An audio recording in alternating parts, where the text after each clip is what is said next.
안녕하세요. 실시간 문명사의 한재욱입니다. 지금 우리가 만들며 살아가고 있는 이 문명의 원형은 어땠을까?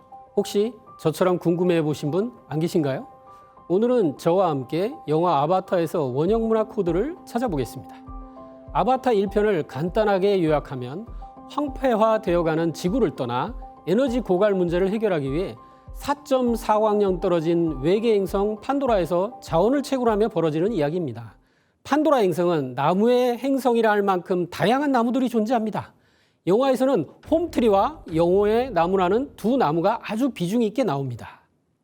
홈트리는 나비족에 있어 정신과 육체를 모두 아우르는 거대한 집이며 신성한 나무입니다. 나비족은 성인이 되면 홈트리 나무로 개인용 활을 만들 수가 있습니다. 홈트리를 사용할 수 있는 전사로 인정받게 되면 사냥에 나서는데 나비족이 말을 타고 달리며 화살로 사냥하는 장면에서 유목민족의 모습이 선명하게 보입니다. 부족장이 부상으로 죽어갈 때 자신의 딸에게 홈트리 나무로 만든 활을 전수하며 부족을 부탁하는 모습에서는 활이 종통의 계승을 상징하기도 합니다. 이처럼 나비족에게 나무는 신성함 자체이며 정신과 문화의 중심입니다. 이 홈트리 나무 밑에는 언옵테늄이라는 광물이 묻혀 있는데 핵융합 발전을 할 수 있는 초전도체입니다. 인간은 이것을 차지하기 위해 건십을 이끌고 와 폭격을 가해 홈트리를 불태워버립니다. 이런 모습은 제국주의의 침략의 역사에서도 쉽게 찾아볼 수 있죠. 여러분 후추 전쟁을 아시나요? 당시 저장 기술이 발달하지 않았던 유럽에서는 고기의 누린내를 없애주는 후추가 블랙 다이아몬드로 불릴 정도로 사치의 상징이었습니다. 유럽인들은 이 후추를 확보하기 위해 인도를 침략했죠. 판도라 행성을 침략한 인간들은 당시 인도를 수탈했던 영국의 동인도 회사를 떠올리게 합니다. 다시 영화로 돌아와서 인간들의 공격에 홈트리를 잃은 나비족은 유일한 희망인 영혼의 나무 주변에 모입니다. 영화에서 영혼의 나무는 판도라 행성의 여신 에이와와 직접 소통할 수 있는 매개 또는 에이와 자체로도 묘사됩니다. 이 영혼의 나무는 인도의 바냔트리에서 영감을 받았다고 하는데요. 바냔트리는 인도의 힌두 정신, 인도의 영혼을 상징하는 나무로서 힌두 문화에 의하면 시바신이 사는 카일라스 산의 천상에 바냔트리라는 신단수가 있다고 합니다. 이 신단수는 영원히 죽지 않는 나무를 상징한다고 하죠. 우리나라에서도 인도와 마찬가지로 신단수에 대한 기록이 있습니다. 삼국유사에 환웅이 3,000명의 무리를 이끌고 태백산 신단수 아래 내려왔다는 기록이 그것인데요. 신단수는 지상의 인간이 천상의 신과 하나가 되는 것을 매개하는 가장 성스러운 나무를 의미합니다. 아바타 2편에서는 영혼의 나무는 한 개만 있는 것이 아니라는 것이 밝혀지는데 물의 부족인 메카이나 부족의 선조들의 만 깊은 수중에도 영혼의 나무가 있습니다. 메카이나 부족이 에이와의 신경망과 연결하여 기억에 접근할 수 있는 주요 지점이며 조상의 영혼을 저장하고 심지어 수중에서 연결을 지속할 수 있는 산소까지 공급합니다. 오마티카야 부족의 영혼의 나무가 있던 장소나 메카이나 부족의 영혼의 나무가 있는 선조들의 만 모두 조상과 연결된 신성한 장소로 신단수를 중심으로 천재를 올리던 소도 문화를 영화에 그대로 정형한 것으로 볼 수 있습니다. 여기서 소는 우주광명, 신성한 생명이 솟는다는 뜻이고 도는 터, 땅이라는 뜻이니 소도는 우주광명이 솟아나는 땅이라는 뜻입니다. 상고시대 우리 조상들은 소도라는 특정 장소에서 삼신상제님께 천제를 올렸습니다. 배달국의 시조 거발한 환웅천왕이 나라를 세우기 위해 백두산 신단수 아래 내려왔는데 그 신단수가 바로 소도의 상징입니다. 초대 단골왕검이 천자로 추대되기 전 천제를 올린 장소인 단목터는 고조선 최초의 소도라 볼 수 있습니다. 아바타 2편 물의 길에는 삼형제 바위라는 거대한 바위 3개가 서로 가까이 우뚝 솟아있는 자연환경이 등장합니다. 실제로 인류 탄생의 바다라 불리는 바이칼 호수 중앙에 유일한 유인도, 바이칼의 심장이라 불리는 아론섬에 삼형제 바위가 있습니다. 제임스 카메론 감독은 그 누구보다 물과 바다와 우주의 진심인 것으로 소문난 사람입니다.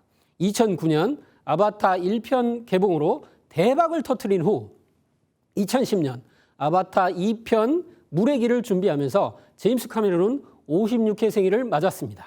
그는 생일 당일에 바이칼호 보호재단 주선으로 러시아의 바이칼 호수 밑을 잠수정 미르-1을 타고 내려가 깊이 1368m 지점까지 잠수했습니다.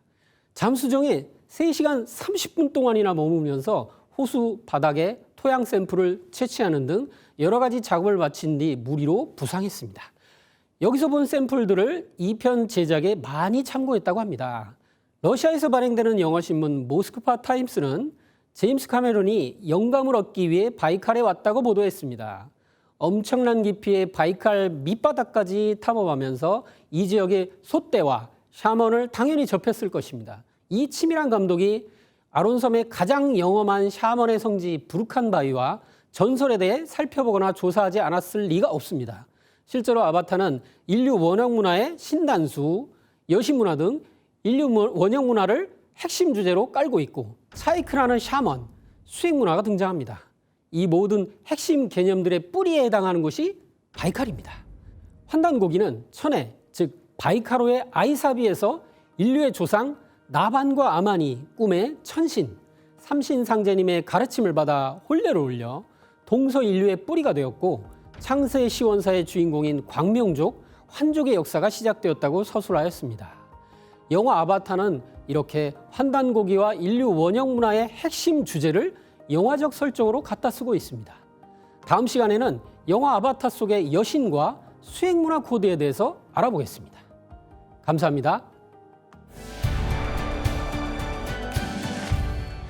오늘은 영화 아바타가 여신 에이와를 중심으로 메디테이션과 영성 문화를 곳곳에 설정으로 깔고 있다는 내용으로 분석해 보겠습니다. 아바타 2탄에서는 인간들이 판도라 행성에서 지구의 고래에 해당하는 거대 해양생물 툴쿤을 사냥하는 내용이 주를 이룹니다. 사냥꾼들이 툴쿤을 사냥하는 이유는 툴쿤 뇌 속에 발견된 암니타라는 물질 때문입니다. 본래 암니타는 산스크리트어로 불사를 뜻하며 인도 신화에 나오는 생명수입니다. 영화에서 인간들은 지구에서 4.4광년 떨어진 판도라 행성까지 와서 결국 불로장생을 목표로 하고 있습니다. 아바타 2편 물의 길에서는 호흡법이 나오는데요. 영화 주제가 수행문화에 있음을 일부 보여줍니다.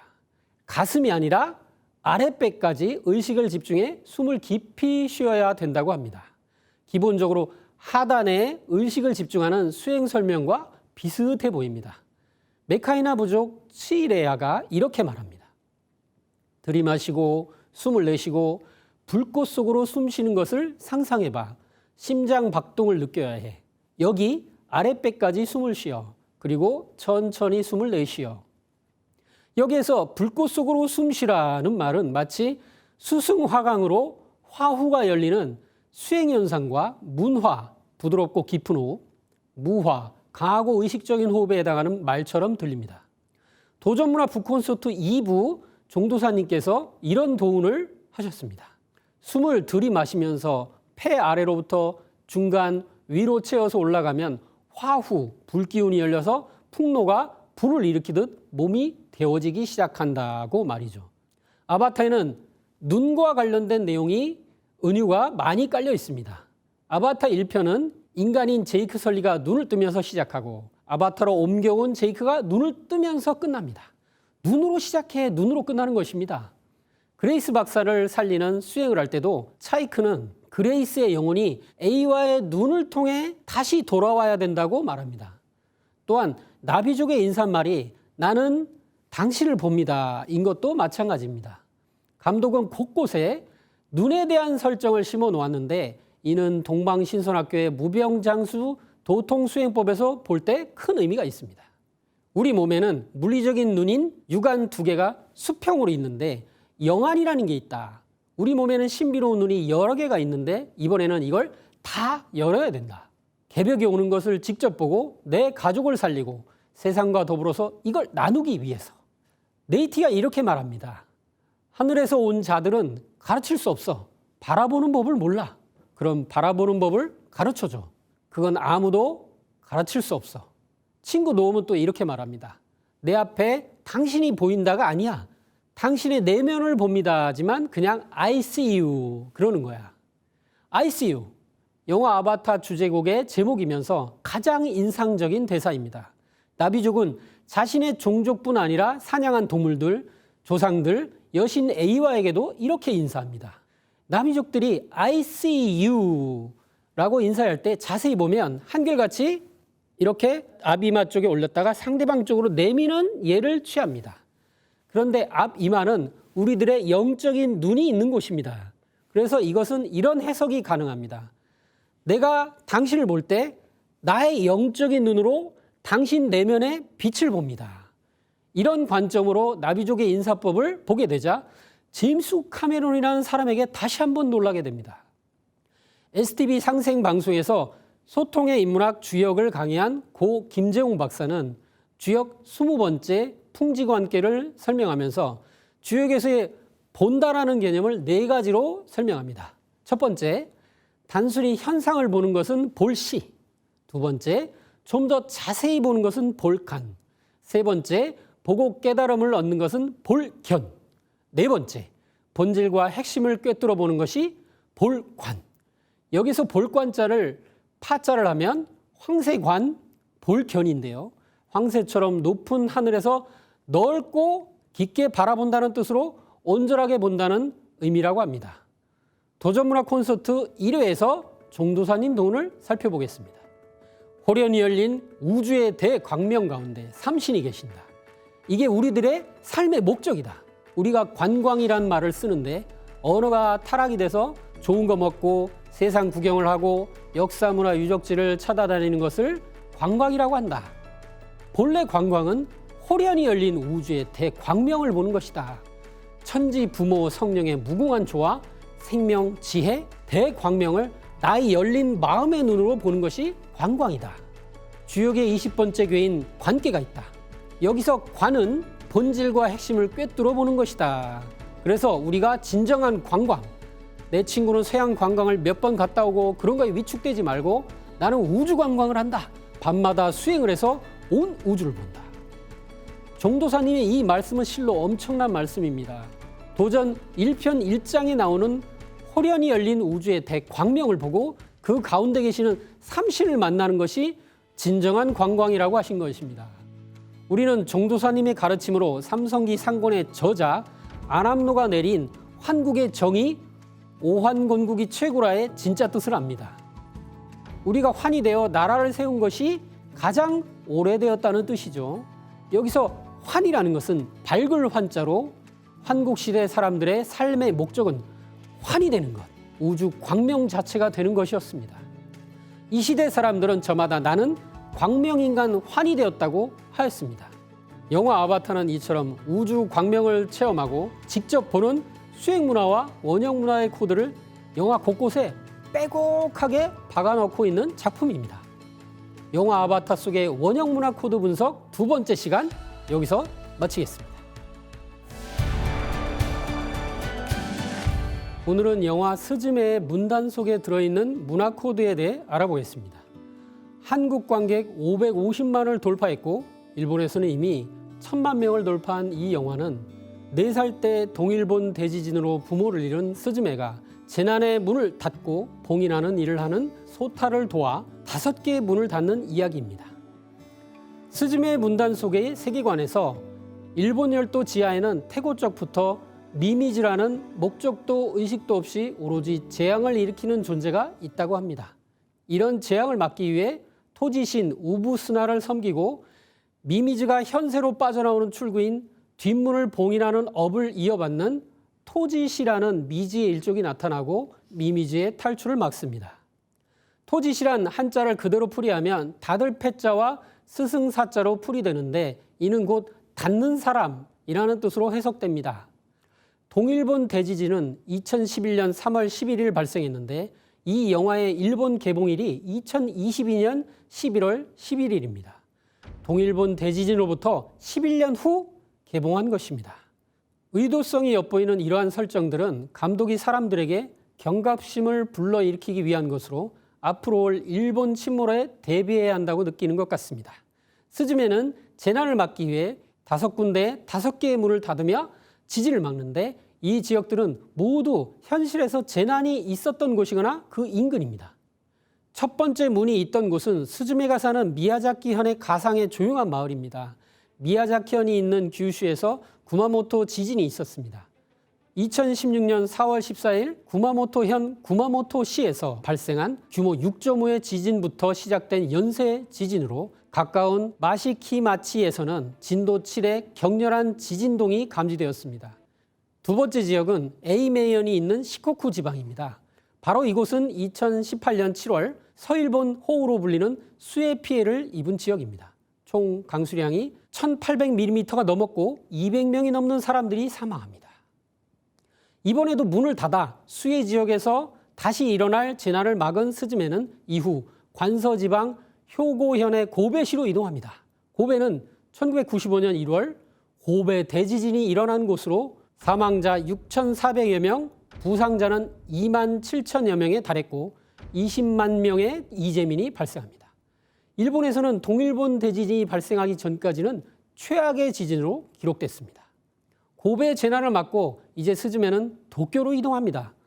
영화에서 소타는 도쿄에서 일어났던 100년 전의 대지진도 미미즈가 일으켰다고 말하는데 이것이 관동 대지진을 의미합니다. 관동 대지진은 리히터 규모 7.9에서 8.3 사이로 7분 정도 지속되었습니다. 14만 2천 명 이상이 사망했고 3만 7천 명이 실종되었습니다. 이로 인해 사상자와 실종자는 동일본 대지진의 6배, 고베 대지진의 16배입니다. 작품에서는 도쿄의 지하철 터널 구멍으로 미미즈의 몸통 전체가 빠져나오는데 다이지는 스즈메에게 사람들이 엄청 죽을 거라고 무서운 경고를 합니다. 영화에서 그려진 이 내용은 도쿄를 진원으로 하는 진도 7 이상이 될 수도 지카 지진에 대한 불안감과 경고의 메시지를 담고 있습니다. 실제로 도쿄 도방재회의 지진부에는 2022년 5월 25일 수도 지카 지진 발생 시 예상되는 피해를 발표했습니다. 사망자 6,100명, 부상자가 9만 3천 명, 이재민은 299만 명이 넘을 것이라고 예상했습니다. 그러나 이것은 일본 정부의 예상일 뿐이고 실제 지카 지진이 발생하면 상상을 초월하는 대재난이 될 것입니다. 증산도 도전 2편 139장을 함께 보겠습니다. 일본은 불로 치고 세상은 물로 치리라. 세상을 불로 칠 때는 산도 붉어지고 들도 붉어져 자식이 지중하지만 손목 잡아 끌어낼 겨를이 없으리라. 상제님께서는 앞으로 일본에 닥칠 큰 재난에 대해 이렇게 경계하셨습니다. 작품에서 마지막으로 이와테현이 여행의 종착지이자 스즈메의 고향인데 2011년 3월 11일 동일본 대지진 피해 지역입니다. 동일본 대지진은 일본 지진 관측 역사상 최고 규모인 매그니튜드 9.1을 기록했고 쓰나미가 발생해 1만 5천여 명의 사망자가 발생했습니다. 신카이 마코토 감독은 동일본 지역에 괴멸적 피해를 입힌 재앙을 이후에 젊은 세대에게도 알려주고 싶었다는 이야기를 전한 바 있습니다. 여기서 5번째 문을 결국 찾아내는데 이번에는 스즈메 혼자가 아니라 요석으로 역할을 하던 다이진과 타다이진이 함께합니다. 문 안의 저 세상에서는 미미즈의 진짜 모습을 보게 됩니다. 신적 존재로서의 미미즈는 지진과 화산을 상징하듯 불타는 용암과 재, 나뭇가지 같은 모습이 뒤엉켜 있습니다. 스즈메가 도쿄 지카 대지진을 막았을 때도 경악스러운 장면이었지만 미미즈의 본체가 문을 통과해 불바다가 벌어진 것을 보면 분명 일본 침몰이 일어날 것이라는 것을 느낄 수 있습니다. 신카이 마코토 감독도 우리는 앞으로도 이런 일을 계속 겪게 될 것이다. 흔들리는 나라 위에 살며 땅이 흔들린다는 상상에 겁을 먹고 살고 있다. 그런 나라에서 나오는 이야기를 만들고 싶었다고 밝히기도 했습니다. 그리고 문은 일상의 심볼이라고 생각해요. 우리는 매일 아침 문을 열고 다녀오겠습니다 하고 가고 왔습니다 하고 문을 닫고 집으로 돌아옵니다. 재해라는 것은 그러한 일상을 단절시키는 일이라고 생각합니다. 아침에 문을 열고 나갔는데 돌아오지 않는 것이죠. 생각해보면 다녀오겠습니다는 아주 의례적인 인사말이지만 재해나 사고의 순간에 부닥치면 이 말만큼 듣고 싶은 말이 없습니다. 다녀오겠습니다. 다녀왔습니다. 평소에는 아무 말 아니었던 그 말 한마디가 사고로, 병으로, 지진으로, 재난으로 누군가를 잃어본 사람에게는 너무나 사무치게 그립고 반가운 말일 것입니다. 이 영화는 일본 침몰에 대한 불안감을 담고 있습니다. 자연재해와 재난에 대해 누구보다 깊은 생각을 하고 사람들의 마음을 치유하고 싶어하는 감독의 고민에 천지에서는 상제님 진리를 알아야 된다는 영감을 던져준 것이 아닌가 생각해 보게 됩니다. 다음 시간에도 스즈메의 문단속 두 번째 시간으로 찾아오겠습니다. 감사합니다. 안녕하세요. 실시간 문명사의 한재욱입니다. 스즈메의 문단속에는 다이진과 사다이진이라 불리는 고양이 두 마리가 등장합니다. 일본 열도에 깃든 재앙의 신 미미즈가 저 세상과 연결된 뒷문을 통해 이 세상에 나오면 재난이 일어나는데 다이진들은 이를 억누르고 뒷문을 봉인하는 봉인돌, 결계석이라고 할 수 있습니다. 신카이 마코토에 의하면 변덕스러운 자연을 상징하는 캐릭터를 고민하다 일본 신사에 있는 두 개의 석상을 보고 영감을 받았고 개인적으로 고양이를 좋아하기 때문에 만들어진 캐릭터라고 합니다. 그런데 이 석상들은 한국에서 건너간 문화입니다. 일본의 신사나 절 입구에 가면 사자 모양의 조각상이 있는데 다이지는 코마이누에서 많은 영감을 받았다고 생각됩니다. 코마란 고구려를 뜻하는 말이고 이누는 개를 뜻하는 말이므로 코마이누란 고구려 개라는 뜻이 됩니다. 일본의 고대 역사학계 거두이자 대표적인 지안파학자로 명성이 높은 우에다 마사아키 교수는 코마이누는 고구려개라고 잘라 말합니다. 코마는 원래 고려개, 고구려개라고 했는데 명치 이후에 고려와 음이 같은 한자 박으로 바꿔버렸다는 것입니다. 한 예로 나가사키의 유명한 스와 신사에는 유독 코마이누가 많다고 합니다. 금강일보에서 소개한 내용에는 이곳 본전 옆에는 코마이누의 우물이 있는데 코마이누 석상 위에는 분명히 고려계의 우물이라고 새겨 있으나 그 왼편 안내편에는 한자 고려가 아닌 일본어 코마라고 소개하고 있는데 이것은 고려라는 국명을 감추려는 의도인 것 같다고 했습니다.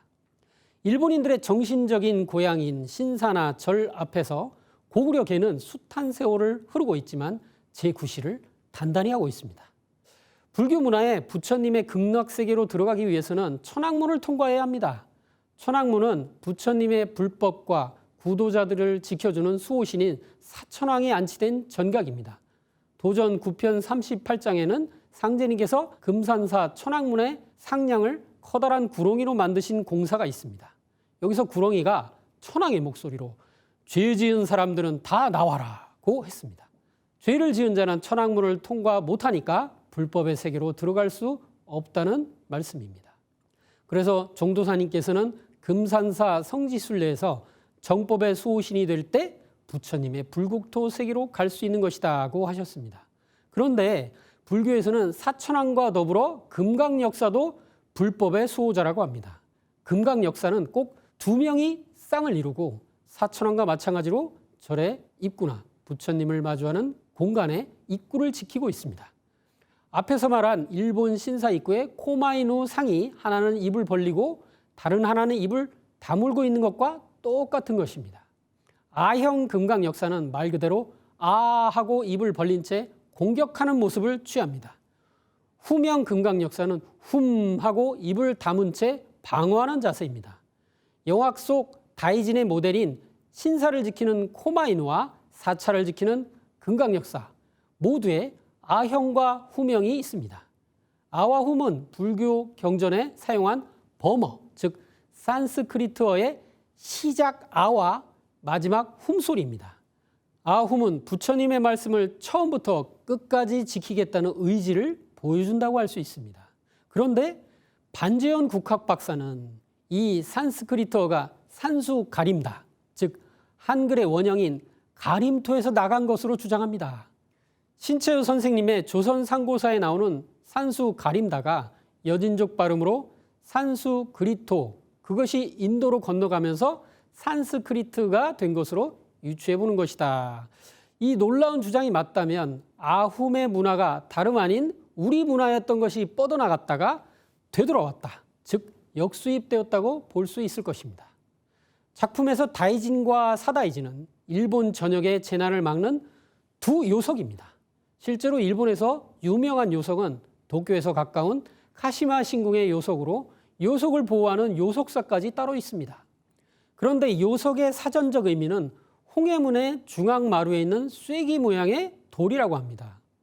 홍해문은 문의 윗부분을 무지개 모양으로 반원형이 되게 만든 아치형 문입니다. 요석은 영어로는 키스톤이라고 합니다. 아치형 석조 구조물의 가장 중요한 돌로 이 돌 하나가 빠지면 구조물 전체가 붕괴됩니다.